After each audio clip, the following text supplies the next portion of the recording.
Syederlun Panglima TNI Laksamana Yudo Margono mengatakan TNI telah mengirimkan prajurit dan 3 matra TNI untuk membantu evakuasi tanah longsor di Pulau Serasan, Natuna.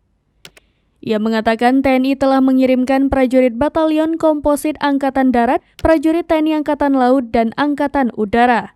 Selain itu, KRI Bontang 907 juga telah dikirimkan ke sana. Ia menekankan agar prajurit TNI segera berangkat memberikan bantuan kepada korban bencana tanpa harus menunggu perintah apabila situasinya tanggap darurat. Yudo juga mengatakan urusan administrasi terkait penugasan menyangkut pertolongan penanganan bencana alam dapat menyusul setelahnya. Dengan demikian, prajurit TNI dapat bergerak membantu penanganan bencana dalam hitungan jam.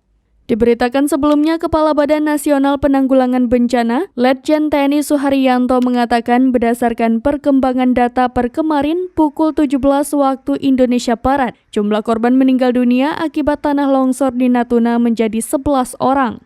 Dari jumlah tersebut, 6 diantaranya sudah teridentifikasi.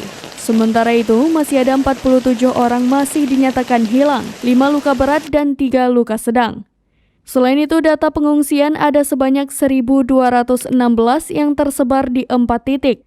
Menurut pantauan kondisi cuaca dari satelit Himawari, wilayah Natuna, Serasan, Sarawak terpantau adanya kumpulan awan hujan dengan indikator warna oranye hingga merah.